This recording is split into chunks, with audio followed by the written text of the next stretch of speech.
Okay, today we're going to be looking at properties of diodes, and we're going to be using our electronics kits. Here's our electronics kit. We have these little springs in here where you can connect components to. These two banana plug receptacles, I can plug in banana plugs into here, and then I connect them to our interface. The interface has a signal generator here. This is the common side, and here's the signal. Comes out here. I have two analog inputs, two digital inputs. And that interfaces with the computer over here, which will collect our data. So we can input a signal in here, a voltage. We can use AC or DC. And then by putting components in here, we can connect a circuit.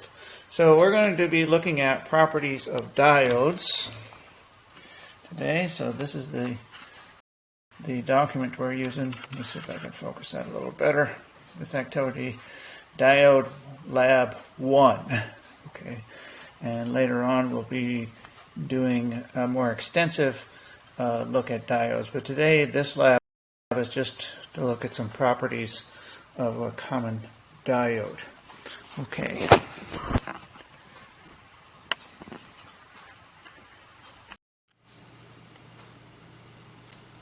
Okay, here's the components we're going to be using. This is a standard 1N-4007 PN junction diode. We have a red LED, a green LED, a yellow LED, and a bicolor LED.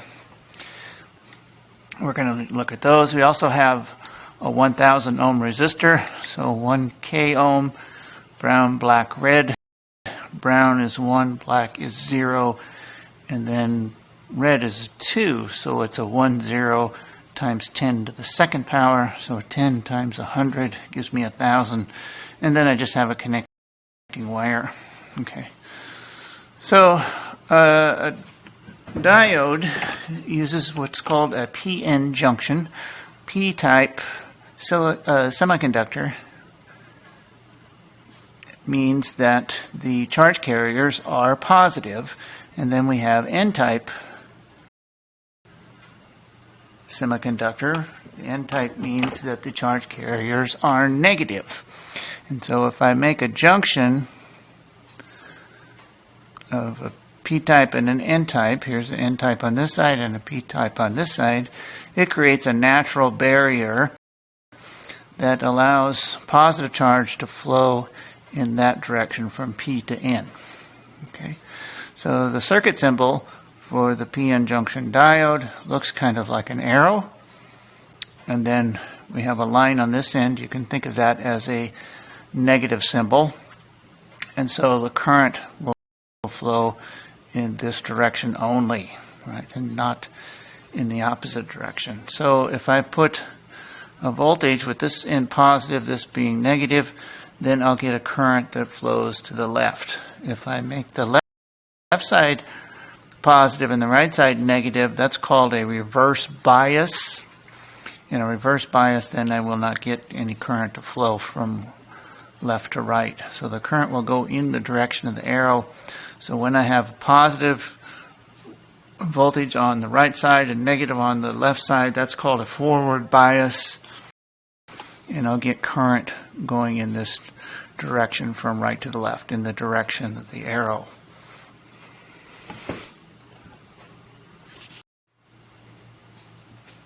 Okay, what happens with the LEDs? LEDs stand for light emitting diode. That's LED, light emitting diode. If you notice, this is a red LED. It does have a red plastic case, but even if I used a clear plastic, it would still give off a red light. So it gives off a red light. And the green one, a green light, yellow is yellow light. And we'll see what color the bidirectional or the bicolor LED is. If you notice on the dome, you may not be able to see it in this video, there's a little flat spot on one side of the circular base. That flat spot corresponds to the cathode side. So that's the cathode side, or the negative terminal of the diode. Okay, so what happens is, as the positive charge flows from the P to the end, we have a natural barrier, and as the charges flow, they drop down and lose some energy and give off that energy in the form of a photon of light. And so this one gives off red light, the green one green light, the yellow one yellow light, etc. Okay, so next we're going to connect our circuit and start looking, input a signal and start looking at the properties of the diodes. Okay, here's my interface. We're going to plug in a red wire here, and that will go into the input side of the circuit board, into that connector, and then I need a ground side. I'm going to plug that in here, and that will connect in this end. Okay, I'm going to put in my normal diode. And with these springs, we just fit it right into the coils of the springs. Both of these springs are the same connection. Both of these are the same. Both of these are the same, and so forth.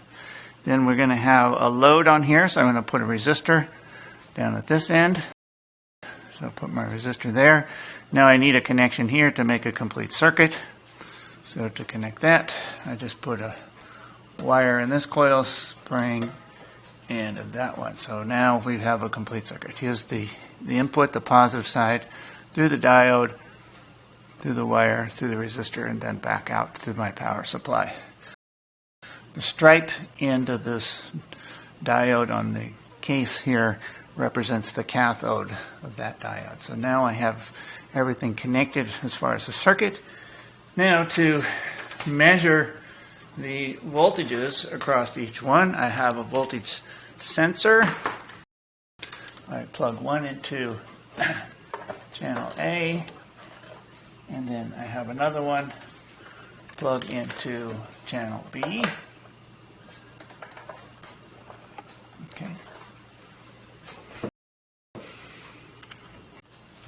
The channel A voltage sensor, I'm going to measure this across the diode. So I connect the alligator clips across the two ends of the diodes. I want the positive side on the high side, and then the black connector on the low side. And then the channel B voltage sensor, I'm going to measure that across the resistor. So again, here's the high side and the black one on the low side. So these will measure the voltage drop across the resistor and across the diode. And since the current in the circuit is proportional to the voltage across the resistor, so this actually gives us an indication of the current in the circuit. Okay, so now I have everything complete. The interface is connected, and all my wiring is connected, and next we'll look at the software. Okay, now that we have our circuit set up and I have the software started up, this is the P53 LED program. You can see a graph here. We have current on the vertical axis, voltage on the horizontal axis, and I have my signal generator. I set that up for a frequency of 2 hertz and an amplitude of 5 volts, and we're using a positive up ramp wave, and it's set to automatic, so I can close that. And so what it's going to do is the interface is going to input a signal and gradually ramp up the voltage in just a few seconds, and then we'll see the relationship of the current and the voltage. So down here I click on record, and you can see the graph appears. Okay, so now we can analyze that data. I'm going to go up here and I click on this symbol here, and I add a coordinate tool. And this coordinate tool, I can move it around. If I put it onto the graph. I can lock onto the graph. Let me move this over here so we can see better. Now I can move the arrow keys, and it gives me the coordinates of each data point. Current, of course, on the vertical axis, and voltage on the horizontal axis. We want to see what voltage we have when the current becomes 2 milliamps. At a current of 2 milliamps, we consider the diode turned on, or allowing the current to pass. So I just use the arrow keys until I get a current of 2 milliamps. So there we have 2 milliamps, and my voltage is 0.617 volts. Okay, so I go up to my data list, and I write the voltage for the diode and 1 k ohm resistor at 2 milliamps. My voltage is 0.617 volts. So I have 0.617 volts. Okay. We can run it again if we want, so I can click record, and it comes out with a new color. And again, I can click on add a coordinate tool, and I drag that coordinate tool. Oh, we have a visitor. Tommy, you get out of the way. We are a multi-cat household here. Tommy, get down. Okay. Now I can move this up to till I get a current of 2 milliamps, and there we got 2 milliamps and 0.617 volts again. Okay. All right. So now I'm going to change out that 1N4007 diode and put in a red LED. Okay, all I have to do is just pull this out of the springs, and here's my red LED, and check which side is the cathode. A little flat spot on the dome indicates the cathode. The cathode goes on the left, and I just push the wires into the springs, and now I've got a red LED connection. Okay, now I'm going to run the experiment again with the red LED, and I'm going to leave the camera here on the LED, and as I start the voltage, as the voltage ramps up, you'll see when the diode turns on, you get a flash on the red LED. So let's see that. Did you see the little flash? It wasn't very bright, but let me do it again. Okay, we got a little flash. Okay, so I'll move the camera over here to the screen and see if we can zoom in on the screen. Focus a little bit. It's supposed to be automatic focus, but it's not working very well.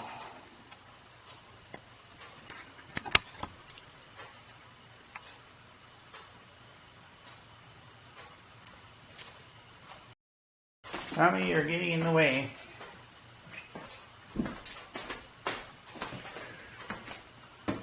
Okay, now I add my coordinate tool. Whoops, drag the coordinate tool, lock it onto the graph, and then using my arrow keys, I'll move it up till I get to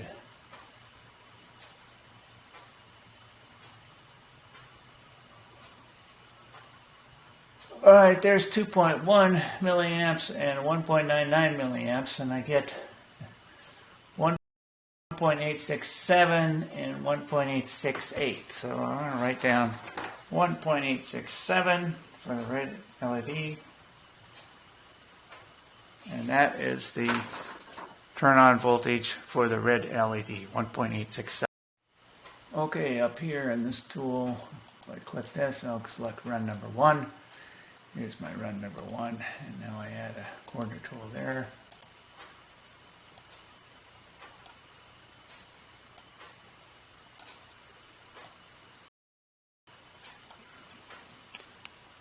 And I move that one up to 2 milliamps.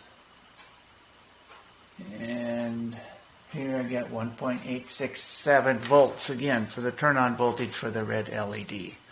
Okay, so next we'll put in the green LED. So I'll go back to my circuit.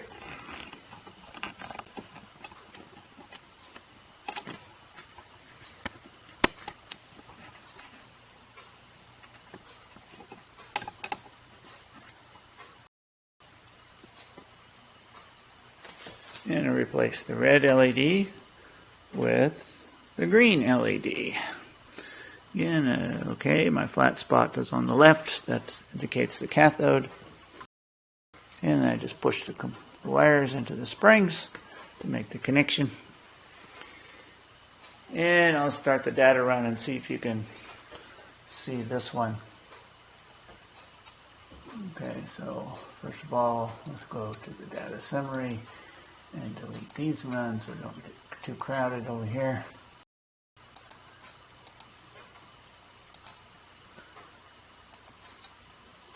And now I hit record.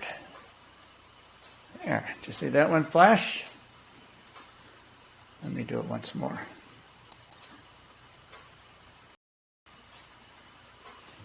Okay. Now we go back to our computer screen.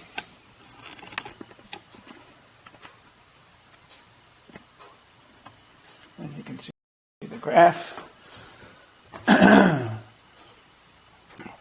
When we're below the turn-on voltage, we got no current. And then all of a sudden, we get a very sharp rise in the current. If this were a normal resistor, of course, we'd have a straight line with the slope being 1 over R, 1 over the resistance. Okay. But so the diode, we get no current, no current, no current, then all of a sudden it turns on and the current rises quite rapidly. Okay. So I add my quarter tool,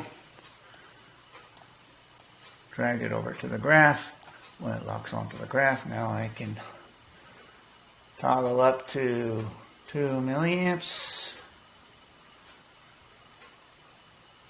And I get 1.922 volts for the green LED. 1.922 volts.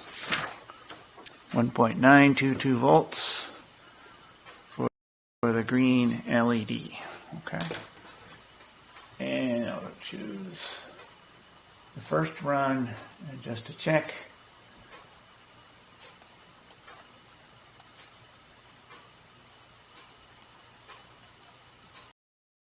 And see if we get the same voltage there. So I add a coordinate tool, lock it on, move that up to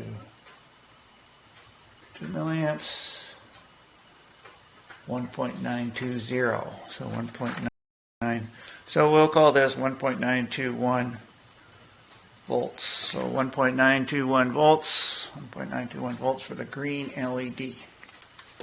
Okay, so I'm going to delete these runs since we already got that data collected.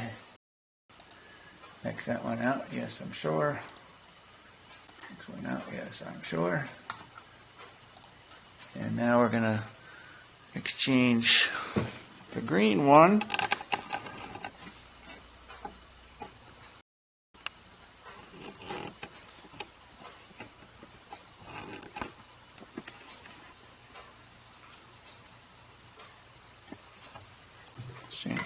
for the yellow one.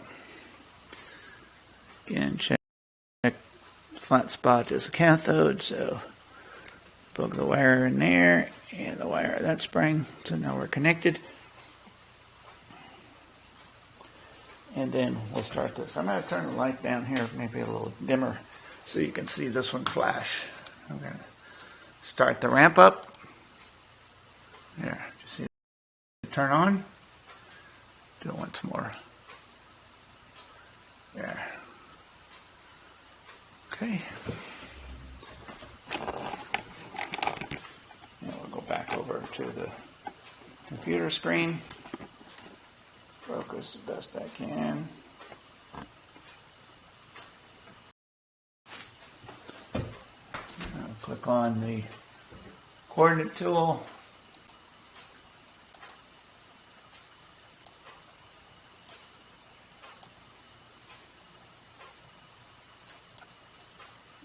coordinate tool is locked onto the graph. I can use the arrow key, toggle up to 2 milliamps, 1.99, 2.01. So 2.01, I get 1.830 volts. All right, that's 1.830. So let's choose the run number 1 and see if that one is the same.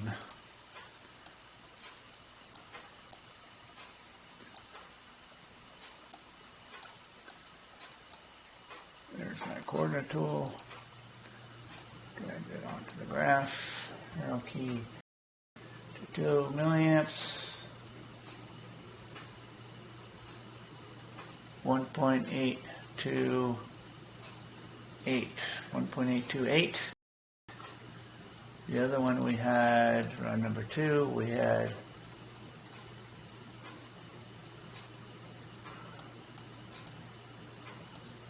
1.830. So we're going to have 1.830. 1.830 is the turn-on voltage for the yellow. Okay, let me explain what the bicolor LED is. It's actually 2 diodes that are connected anti-parallel. So we have a 1 diode connected like this, but then we have another one connected anti-parallel. And so when this side is positive, this side is negative, we get the current flows in this direction and lights that LED, and we make this side positive, this side negative, current goes in this direction. Okay. And so with the bicolor LED, we should get one color when the current is in this direction and a different color when the current is in this direction. Okay, and now I've got the bicolor LED in there, and I'm going to start it and see if you can see the colors flash. You see, we had green and then red.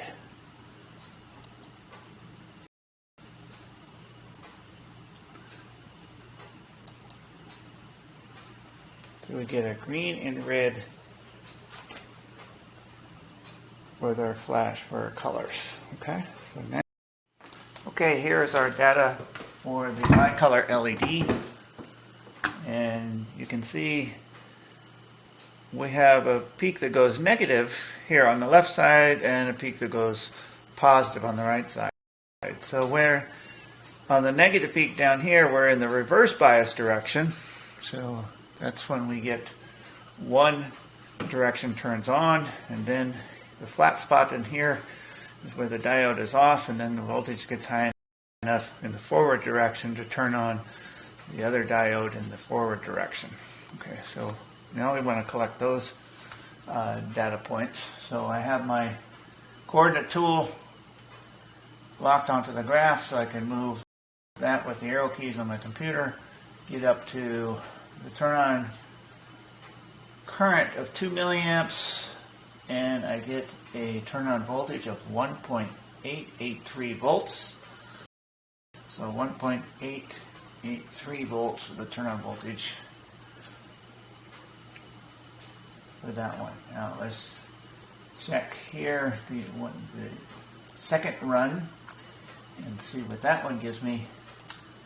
And if I go there, I get 1.882 volts at 2.01 milliamps. So I'm going to record 1.882 volts for the turn-on voltage for the forward direction.